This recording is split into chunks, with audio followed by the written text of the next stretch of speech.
علی محمد وآل محمد۔ بسم اللہ الرحمن الرحیم۔ تمام تعریفیں اللہ کے لیے، درود اور سلام محمد اور آل محمد کی صلوات۔ صلی علی محمد وآل محمد۔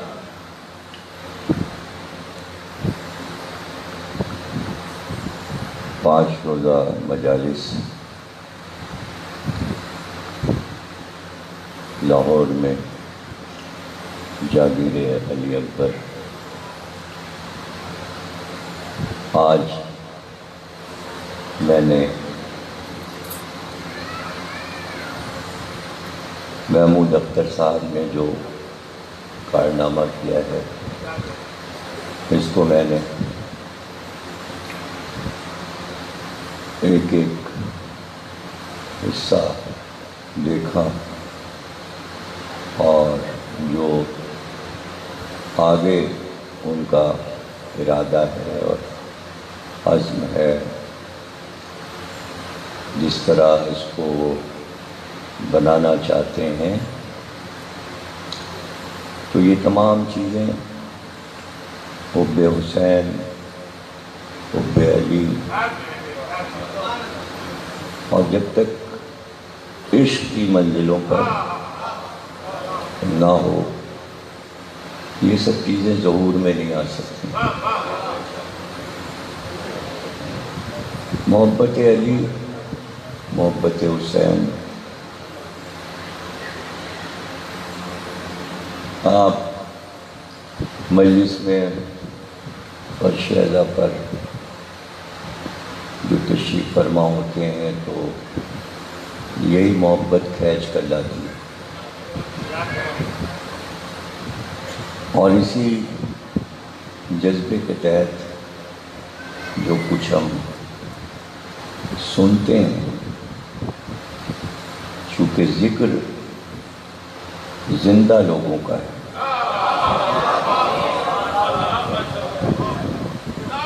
اگر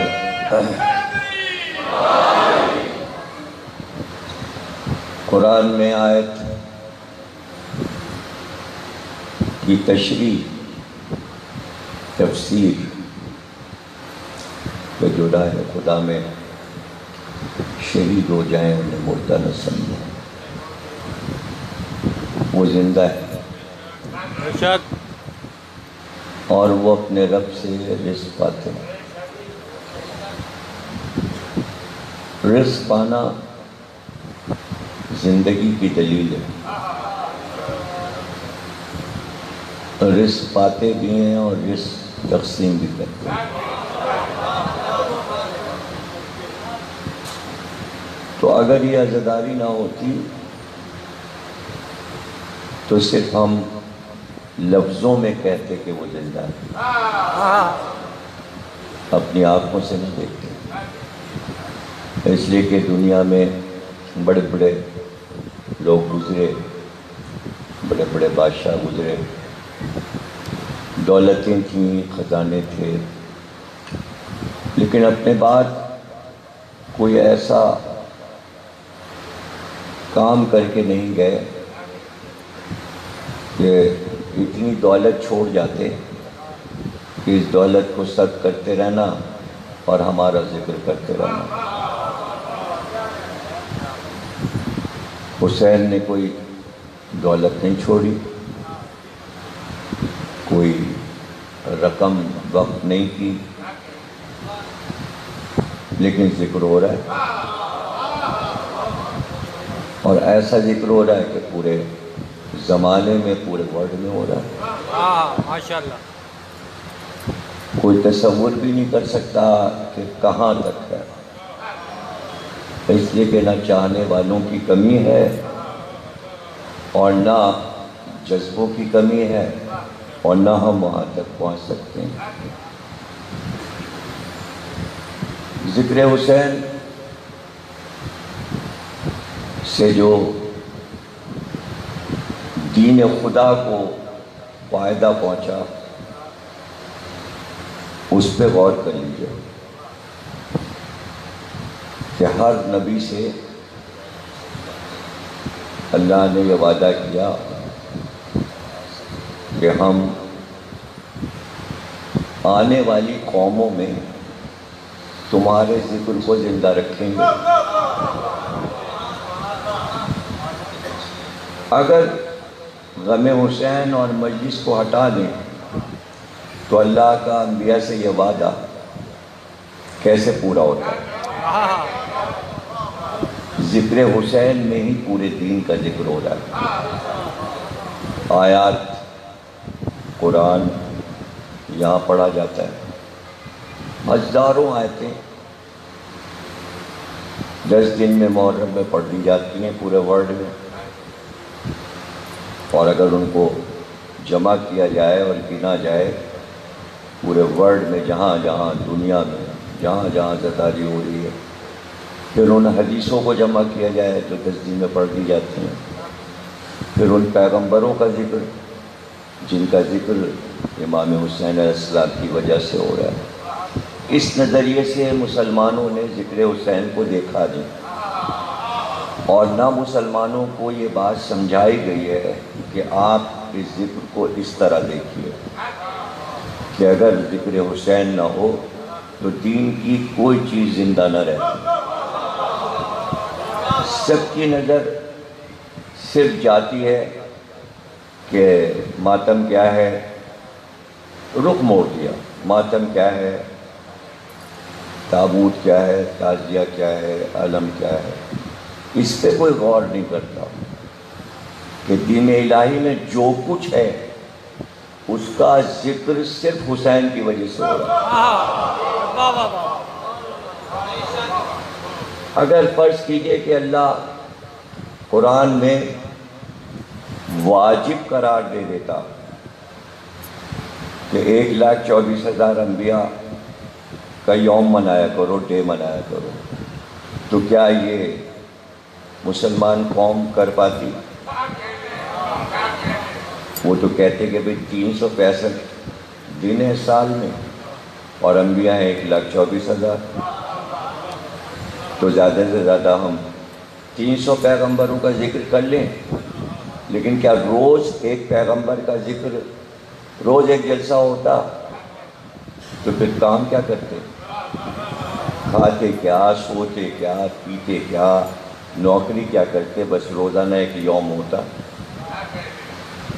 اور یوں اگر کوئی چاہے کہ بھئی اللہ کے انبیاء، اوصیاء، اولیاء جن کا اللہ نے قرآن میں ذکر کیا ہے ان کا ڈے منایا کریں، اور جہاں پر ذکر کا موقع بھی نکلا وہاں بھی امت ذکر نہیں کرتی۔ مثلاً ایک موقع ایک پیغمبر کا مل گیا، بقرعید حضرت ابراہیم کا ڈے ہے وہ، لیکن بکروں کا، گائے کا، بیل کا ذکر ہوتا ہے، حضرت ابراہیم کا ذکر نہیں ہوتا۔ کوئی محفل کہیں ہوتی ہے کہ آج ابراہیم کا ذکر ہوگا، آپ لوگ تشریف لائیے گا، تقریریں ہوں گی ابراہیم کی شان میں، قصیدے پڑھے جائیں گے، نظمیں پڑھی جائیں گی، اتنی بڑی قربانی انہوں نے اللہ کی بارگاہ میں پیش کی، اللہ نے قبول کر لی، اس قربانی کو قبول کر لیا، اسماعیل بچ گئے، زندہ رہ گئے، تو اس کا ذکر ہوگا، سب لوگ تکبیروں میں کہیں گے، اشعار میں کہیں گے، لیکن کسی مسلمان شیعہ سنی نے ڈے نہیں منایا ابراہیم۔ بقرعید دونوں منا رہے ہیں، شیعہ سنی سب، اور گوشت کی فکر ہے، جانور کی فکر ہے، کتنا فریج میں رکھنا ہے، کتنے دن رکھ کے کھانا ہے، صرف جانور کی بات ہوتی ہے، اخبار میں، ٹی وی میں، کتنے کا لیا بھائی، ارے بھائی کتنے کا خریدا، ارے بھائی کتنے کا ہے، اس کے علاوہ کوئی موضوع نہیں ہوتا، کوئی ابراہیم کو یاد نہیں کرتا۔ یہ تو میں ایک دعوت فکر دے رہا ہوں۔ تو یہاں پر آپ دیکھیے کہ امام حسین نے اپنے آپ کو منوا کیسے لیا، صرف امام حسین کا ذکر ہو رہا ہے، کسی اور کام کے علاوہ کوئی کام ہی نہیں ہو رہا، بس ایک کام، ذکر حسین۔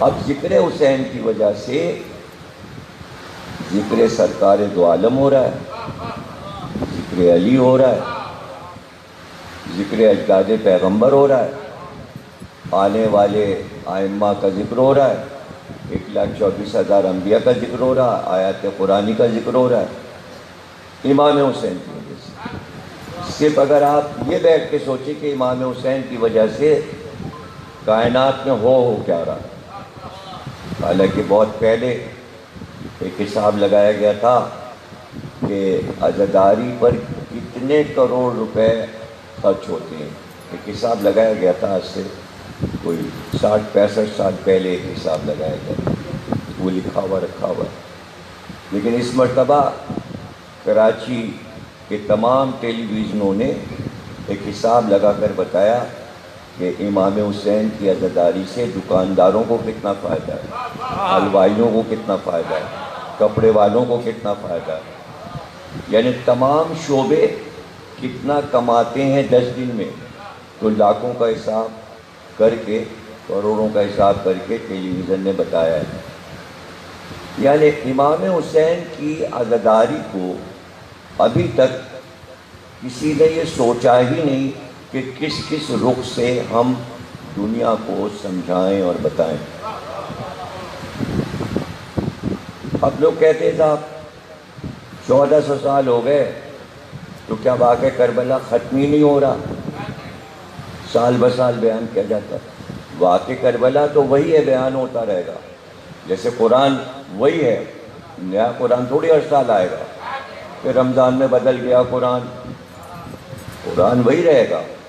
اسی طرح ذکر حسین بھی وہی رہے گا، واقعات بھی وہی رہیں گے، صرف سوچ انسان کی جو ہے وہ ان چیزوں کو تلاش کرنے میں لگی رہے گی کہ امام حسین کے ذکر سے زمانے کو فائدہ کیا پہنچ رہا ہے، مسلمانوں کو کتنا فائدہ پہنچ رہا ہے، عزاداری منانے والوں کو کتنا فائدہ پہنچ رہا ہے۔ تو اب آپ دیکھیے کہ محرم میں دل کھول کر ہم ان تمام تاریخ اسلام کی ایک ایک چیز کو بیان کرتے ہیں، ورنہ ویسے وہ چیزیں ہمیں یاد ہی نہیں آتی، اور کبھی ہمیں موقع ہی نہیں ملتا کہ ہم سال بھر میں بیان کریں۔ اب سننے والے کیا سننا چاہتے ہیں، کیا سمجھنا چاہتے ہیں، لیکن میں یہ سمجھتا ہوں کہ اپنی عادت ڈالنا چاہیے شیعہ سنی دونوں کو کہ ہم عزاداری کے بہانے سے تھوڑے تھوڑے وقفے کے ساتھ ہر نئی چیز سنیں، یاد رکھیں اور اپنے بچوں کو آگے بتائیں، ورنہ کہاں موقع ملے گا، ہمیں کہاں موقع ملے گا، اور کون بیٹھ کر الگ سے کرے گا۔ اس لیے کہ اگر ہم ایک فہرست بنا لیں اور فہرست بنا کر ہم یہ کہیں کہ نبوت شروع ہونے سے پہلے کیا ہو رہا تھا، ایک ہفتہ ہم اس میں گزاریں گے، اپنے بچوں کو، جوانوں کو بتائیں گے کہ جب نبوت نہیں آئی تھی اس سے پہلے کیا ہو رہا تھا، پھر ایک ہفتے بتائیں گے نبوت آئی تو کیا ہوا، پھر ایک ہفتے بتائیں گے مکے میں کیا ہوا 13 برس، پھر ایک ہفتے بتائیں گے کہ مدینے میں 10 برس کیا ہوا، پھر ایک ہفتے بتائیں گے لڑائیاں کیسے ہوئیں، بدر، احد، خندق، خیبر، پھر اس کے بعد بتائیں گے کس کس نے خدمات کی، پھر بتائیں گے کس کس نے جہاد کیا، پھر بتائیں گے کون علمدار تھا، کون سپہ سالار تھا، پھر اس میں ہم انتخاب کریں گے کہ سب سے بڑے کارنامے کس کے ہیں، اسلام کس کی تلوار سے زندہ رہا، کس کے احسانات سے اسلام زندہ ہے۔ تو پورشن اگر ہم بناتے جائیں، لیکن ہم نہیں کر پائیں گے، ایسا ہم نہیں کر پائیں گے۔ ہمارے لیے یہی 2.25 مہینے اور اس میں 10 دن کافی ہیں کہ ہم اس 10 دن میں جتنا سن لیں وہ بہت ہے، اور اتنا ہم پڑھ نہیں سکتے۔ یعنی اگر ایک کسی سامع سے آپ کہیے کہ جتنا تم نے 10 دن میں سنا ہے اتنا پڑھ کر آؤ تو بتاؤ، کوئی اتنے صفحات نہیں پڑھ سکتا جتنے صفحات آپ سن لیتے ہیں 10 دن میں۔ تو اس سے جو ذہن میں رہ جاتا ہے وہی زندگی ہے اور وہی اللہ چاہتا ہے۔ اور سب سے بڑھ کر جب ہر چیز کا ذکر ہوگا تو سب سے پہلے جس کا ذکر ہوگا وہ اللہ ہے، ورنہ اللہ کا ڈے کہاں سے الگ منایا جاتا ہے؟ کون کہتا ہے کہ آج یوم اللہ منایا جائے گا؟ یہی عشرہ محرم تو یوم اللہ ہے۔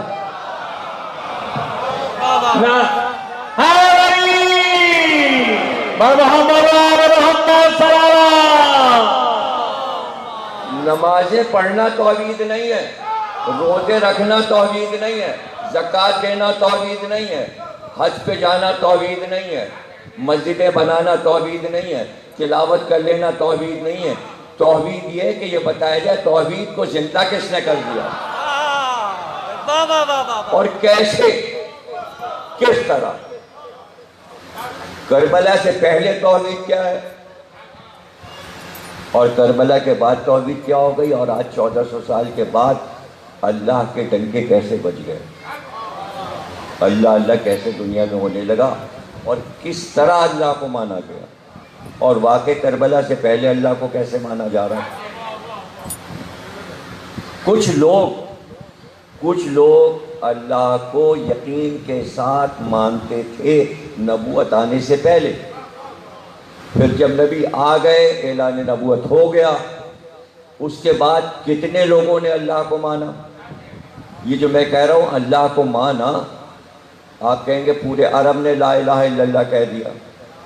ہم تو جب جانے کہ جب اللہ قبول کر لے اس کو،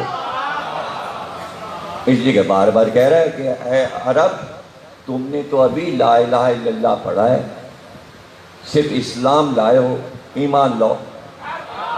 اللہ تقاضا کر رہا ہے اسلام تو لے آئے، ایمان بھی لائے، اب ایمان لاؤ، مسلم بن چکے، اب مومن بنو۔ تو مومن کتنے لوگ بنے؟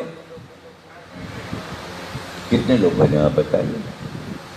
مومن تو مومن، میں کہہ رہا ہوں مسلم نہیں بن پائے۔ اگر مسلم بنے تھے تو کیا مسلم نبی کے نواسے کا گلا کاٹ سکتا ہے اور کیا قتل حسین کا فتویٰ دے سکتا ہے؟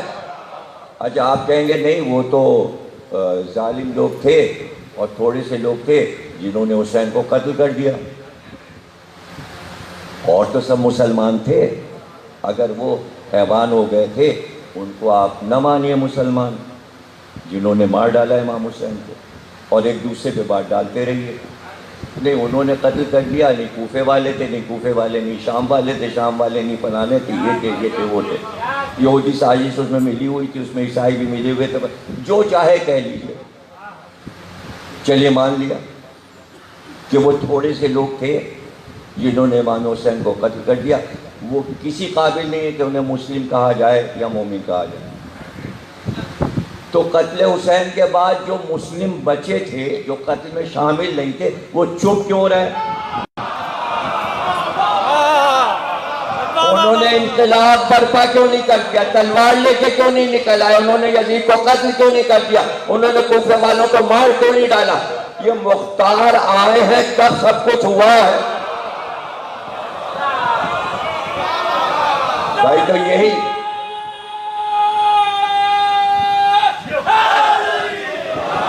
تجزیہ کیا جائے گا۔ دیکھیے واقعہ ہو چکا، واقعہ بیان کر دیجئے، واقعہ بیان کرنے کے بعد امام حسین کا نام لینے کے بعد اب یہ جو میں کہہ رہا ہوں 1400 سال سے اب یہ پڑھا جا رہا ہے کہ جائزہ لو پہلے ہر رخ سے کہ کہاں کہاں غلطی ہو گئی۔ اب غلطیاں میں بتاتا ہوں آپ کو کہ غلطیاں کہاں پر ہوئی ہیں اور کیوں ہوئی۔ یہ اس لیے بتایا جاتا ہے، کسی کی غلطی کیوں بتائی جاتی ہے؟ اس لیے بتائی جاتی ہے کہ جو دوسرا سن رہا ہے جو غلطی میں شامل نہیں ہے وہ دوسرے کو بتائے بھائی اب ایسی غلطی نہ کرنا۔ اور یہ کون بتا سکتا تھا؟ سوائے معصوم کے کوئی بتا نہیں سکتا، اس لیے کہ عام آدمی یہ سوچ ہی نہیں سکتا۔ تو ہم جو 1400 سال سے پڑھ رہے ہیں صرف واقع کربلا نہیں پڑھ رہے ہیں، واقع کربلا بتا کے پھر وہ پڑھتے ہیں جو اس کے اوپر بعد کے ائمہ نے کہا، جو چوتھے امام نے کہا، پانچویں امام نے کہا، چھٹے امام نے کہا، ساتویں، آٹھویں، نویں، دسویں، گیارہویں، بارہویں نے کیا کہا، اب میں آپ کو وہ سناتا جاتا ہوں. مثلا امام جعفر صادق علیہ السلام نے فرمایا، آپ نے فرمایا کہ واقعہ کربلا کے بعد، بہت غور سے سنیے گا، اور سن رہے ہیں آپ غور سے، لیکن ایک ایک جملے کو سنیے گا اور سوچئے گا اس کے اوپر، اور ابھی بھی سوچئے گا اور سوچ کے بولیے گا بھی کہ بات سمجھ میں آ گئی، ورنہ اور سمجھا دوں گا. یہ بتائیے جب واقعہ کربلا ہوا تو کیا 72 فرقے موجود تھے عراق میں؟ نہیں تھے. ارے کہیے نا، منہ سے تو بولے آپ، تاکہ یہ تو پتہ چلے آپ کو کیا معلوم ہے اور کیا نہیں معلوم. جب تک ہاں نہیں کریں گے تو مجھے کیسے پتہ چلے گا کہ یہ بات ہاں کہیے یا نہیں کہیے. میں سوال کر رہا ہوں نا، کیا جب واقعہ کربلا ہوا 72 فرقے تھے؟ نہیں تھے نا، سب مسلمان تھے، سب مسلمان تھے نا. 72 فرقے کیوں نہیں ہو سکتے؟ کیوں نہیں ہو سکتے؟ دلیل بھی تو چاہیے نا. ایک شہر ہے بریلی، بانس بریلی، یو پی میں، جھانسی سے قریب. وہاں ایک مدرسہ ہے، وہاں سے جو پڑھ کے نکلے وہ بریلوی ہے. اسی طرح ایک شہر ہے دیوبند، سہارنپور کے پاس. امرتسر سے لکھنؤ جب گاڑی جاتی ہے تو راستے میں سہارنپور آتا ہے، اور وہیں دیوبند ہے. وہاں ایک مدرسہ ہے، جو وہاں سے پڑھے وہ دیوبندی. ایک شخص عرب میں گزرا ہے، عبد الوہاب، اس نے ایک کتاب لکھی ہے التوحید. جو اس کتاب کو مانے وہ ہے وہابی، جو دیوبند سے نکلے وہ دیوبندی، جو بریلی سے نکلے وہ بریلوی. سمجھے نا؟ تو فرقے وہاں بن کیسے سکتے؟ اس لیے کہ ابھی مسلمان ہندوستان کہاں آئے. پھر قادیانیوں کی تو بہت بعد میں نمبر آئے گا. وہ تو قادیان ایک شہر ہے، تو جہاں شہروں کے نام پر مکتبہ فکر بن رہے ہوں تو عرب میں تو بنے نہیں. تو کربلا تک تو نہیں بنے تھے. دلیل مل گئی کہ کربلا تک کوئی فرقہ نہیں تھا. اس کے معنی فرقہ اب بنے گا. فرقے اب بنیں گے واقعہ کربلا کے بعد. سب مسلمان تھے، بس فرقہ کوئی نہیں تھا. کتنی کلیئر بات کر رہا ہوں میں. اور اس سے پہلے کسی نے یہ سب کیوں نہیں سوچا جو میں بتا رہا ہوں؟ کیوں نہیں لکھا؟ اب میں تو بات آگے بڑھا رہا ہوں نا. کتابت کا معنی ہے کہ کربلا کو آگے بڑھاؤ. اسی طرح 1400 برس سے بات آگے بڑھ رہی ہے. جو لوگ کہہ رہے ہیں میٹر نہیں ختم ہو رہا، میٹر اس لیے نہیں ختم ہو رہا کہ اب واقع کربلا نہیں سنایا جاتا. اب واقع کربلا کا اگر 1 منٹ کا بھی کوئی لفظ ہے تو اب اس کو لے کر بات کی جا رہی ہے. جیسے قرآن کے ایک ایک لفظ کو لے کر 1400 برس میں تفسیر لکھی جا رہی، اسی طرح کربلا کی ایک ایک آیت کو لے کر تفسیر لکھی جا رہی. اب میں بتاتا ہوں آپ کو کہ بھائی ایک رخ ہے. اب میں قول سناتا ہوں حضرت امام صادق علیہ السلام پر. صادق علیہ آپ نے فرمایا کہ اگر اس پہ غور کیجئے گا، میں پھر کہہ رہا ہوں، بہت سی باتیں ایسی ہوتی ہیں لوگ غور نہیں کر پاتے، سوچ نہیں پاتے، ذہن کام نہیں کرتا، اس لیے کہ کبھی سنی ہوئی بات نہیں ہوتی، اس لیے ذہن میں اتر نہیں رہی ہوتی. لیکن اس پہ آپ غور کیجئے گا امام کے اس قول پہ. امام نے فرمایا بعد کربلا جب قید سے چھوٹ کر سید سجاد آئے تو تمام مسلمان اگر سید سجاد کی بیعت کر لیتے تو 72 فرقے نہیں بنتے.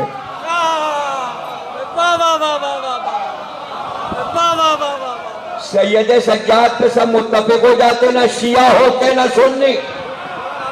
اب غلطی کہاں پر ہوئی ہے اور کیوں نہیں امام کے بیٹے امام کو مانا گیا؟ یہ بادشاہ کیوں ڈھونڈا جا رہا ہے؟ یعنی بھائی اگر بادشاہ ہے اور وہ پروجیکٹ ہے بہت ہی آرگنائز ہے تو مان بھی لو.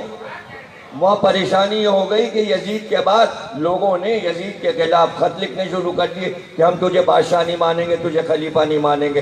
شام میں بغاوت ہو گئی، مدینے والوں نے بغاوت کر دی، اس لیے یزید نے مدینے پہ حملہ کر دیا. مکے والوں نے منع کر دیا ہم اب یزید کو نہیں مانیں گے. یعنی بعد کربلا اب کوئی یزید کو ماننے کو تیار نہیں ہے، تو انہوں نے کہا نیا بادشاہ لایا جائے.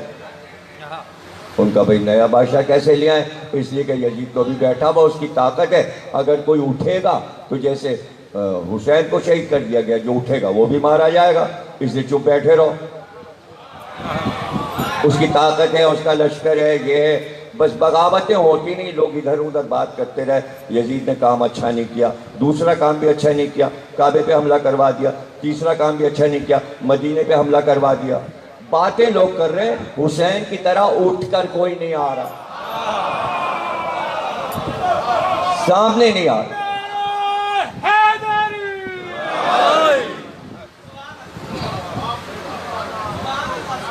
سامنے آنے کو تیار نہیں، اس لیے کہ وہ جرأت، وہ ہمت جو حسین نے کی ہے، یہی بات ہے کہ کربلا جیسا پھر دوسرا واقعہ کیوں نہیں ہوا اور کوئی دوسرا حسین تاریخ میں کیوں نہیں بنا؟ اس لیے کہ کسی میں عزم و ہمت ہی نہیں. ایک انسان اٹھا تھا، بس وہ نبی کا نوازا تھا اور نبوت کی چھاؤں میں پلا تھا، اور ایک تھوڑی یہ کارنامہ کر سکتا تھا جو حسین نے کر دیا. تو اب بتائیے کہ اگر چوتھے امام پہ سب جمع ہو جاتے تو غلطی کس سے ہوئی؟ امت سے ہوئی. تو امت کوئی معصوم تھوڑی ہے کہ ان کی خطائیں نہ بیان ہوں.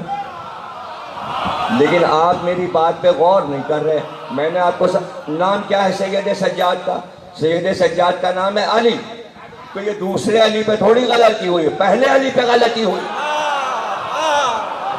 اگر پہلے علی کو سب مان لیتے، اب اسی بات کو رسول کی حدیث سے ملائیے کہ یا علی اگر پوری دنیا تمہاری محبت پر متفق ہو جاتی تو اللہ جہنم کو بناتا ہی نہیں.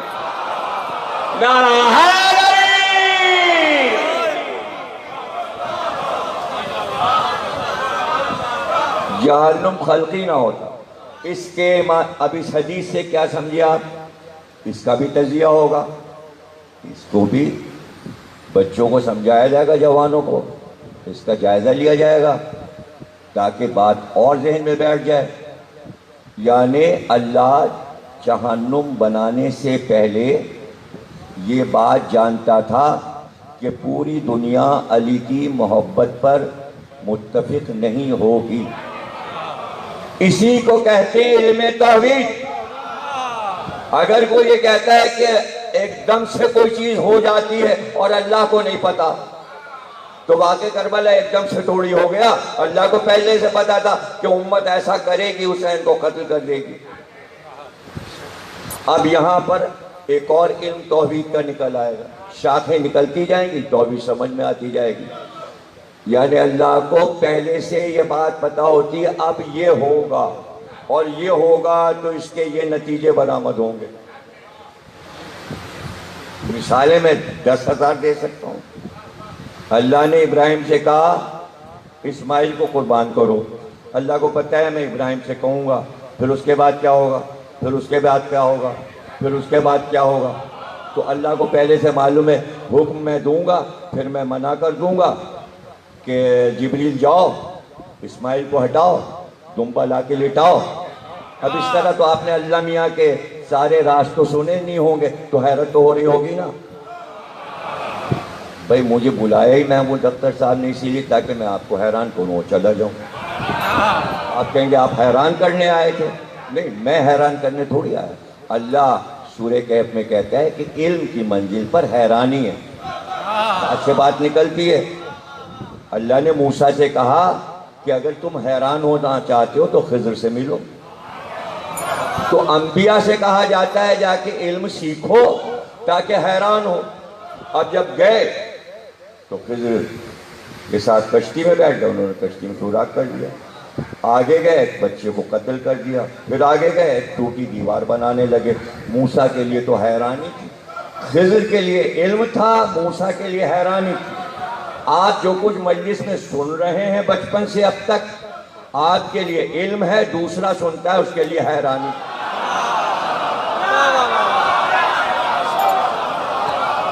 جب اس کے لیے حیرانی ہے تو وہ آپ سے پوچھتا ہے شام غریبہ کیا ہے، ماتم کیا ہے، تابوت کیا ہے، علم کیا ہے؟ ارے بھائی علم ہے، آپ کے لیے حیرانی ہے۔ تو اگر موسیٰ حیران ہو سکتے ہیں تو اگر پوری امت حیران ہے آپ کے علم پر، تو آپ کو بھی حیران نہ ہونا چاہیے کہ یہ حیران کیوں ہے؟ انہیں حیران ہونا ہے، آپ کا علم بڑھتا جائے گا، ان کی حیرانی بڑھتی جائے گی۔ جو سوال کر رہا ہے اس کے معنی وہ امت کا حصہ نہیں ہے، یہ بھی سمجھ لیجئے۔ بھائی حسین امت کے باپ ہیں، یہ 14 معصومین امت کے باپ ہیں، یہی ہیں دین کو بنانے والے، سجانے والے، بچانے والے۔ اور اگر اور شامل کر لیجئے تو دین کی قسمت 3 حصوں میں بٹی ہوئی ہے، یعنی اسلام پہلے بنا پھر پھیلا پھر بچا۔ تو اللہ نے سامان حیات لکھی اسلام کی، دین کی، اور کہا 3 پورشن اس کے کر دیے جائیں، 3 حصے۔ پہلے اس کو بنایا جائے، پھر اس کو پھیلایا جائے، جو محمود اختر صاحب کر رہے ہیں۔ پہلے بنایا، اب پھیلا رہے ہیں، اب آگے انہیں انتظام کرنا ہے کہ بچایا کیسے جائے۔ تینوں انتظام محمود اختر صاحب کر رہے ہیں۔ آپ کہیں گے کیسے؟ دیکھیے پہلے انہوں نے بنا دیا، اس کو بن گیا، زمین لے لی، بنانا شروع کر دیا، یہ حال وہ حال وہ حال۔ ابھی آگے بننا ہے، ایک دن میں نہیں بنتا، اب روضے بنیں گے، دیگر حال بنیں گے، سارے معصومین کے روضے بن رہے ہیں، عمارتیں بڑھتی جائیں گی، بنتا جائے گا۔ 4 سال 5 سال 6 سال 10 سال بھی لگ سکتے ہیں اور 20 سال بھی لگ سکتے ہیں۔ تو پہلے بنایا، اس کے بعد اب پھیلانا شروع کر رہے ہیں، یہ بھی بن جائے، یہ بھی بن جائے، یہ زمین بھی لے لو، یہ پلاٹ بھی لے لو، اب پھیل رہا ہے۔ پہلے بنایا پھر پھیلایا، اب ہے بچانا۔ بچانے کے لیے یہاں عشرے مجلسیں لوگ آتے ہیں، بنایا انہوں نے، پھیلا بھی رہے، بچانے کا کام آپ کے ذمے، آپ آتے رہیں گے یا بچا رہے گا؟ جب یہاں کوئی آئے گا نہیں تو خالی پڑا رہے گا، تو کوئی بھی قبضہ کر لے گا۔ آپ کا آنا ضروری ہے تاکہ یہ ثابت کیا جائے لوگ آ رہے ہیں، جس کے لیے بنایا گیا، سامعین آ رہے ہیں، عزادار آ رہے ہیں، ماتم ہو رہا ہے، مجلس ہو رہی، تقریریں ہو رہی۔ تو ایسے ہی اسلام پہلے بنا، پھر پھیلا، پھر بچا۔ تو اللہ نے کہا کہ بھئی کام ہے، اے میرے حبیب تم ہی بناؤ، پہلے بناؤ پھر پھیلاؤ پھر بچاؤ۔ لیکن 3 دور ہوں گے، 3 دور ہوں گے۔ مکے میں 13 سال بنایا جائے گا، مدینے میں 10 سال پھیلایا جائے گا، اور پھر تمہاری وفات سے لے کر قیامت تک بچایا جائے گا۔ سب سے بڑا پورشن جو ہے وہ بچانے کا ہے۔ بنانے کے 13 سال، پھیلانے کے 10 سال، اور صدیاں ہیں قیامت تک کی بچانے کی۔ تو اللہ نے کہا یہ کام حبیب آپ ہی کریں، بنائیں بھی آپ، پھیلائیں بھی آپ، بچائیں بھی آپ۔ ہاں ہم آپ کو 3 مددگار دیتے ہیں، جب آپ بنائیں گے تو 1 مددگار، جب آپ پھیلائیں گے تو 1 مددگار، جب آپ بچائیں گے تو 1 مددگار۔ لیکن ادھر ادھر سے لوگ نہیں لانے، ایک ہی گھر سے لیں گے، دادا بیٹا پوتا۔ جب آپ بنائیں گے تو ابو طالب ساتھ بنائیں گے، جب آپ پھیلائیں گے تو علی ساتھ پھیلائیں گے، جب آپ بچائیں گے تو حسین آپ کی وفات سے قیامت تک بچائیں گے۔ شاہ ہست حسین، بادشاہ ہست حسین۔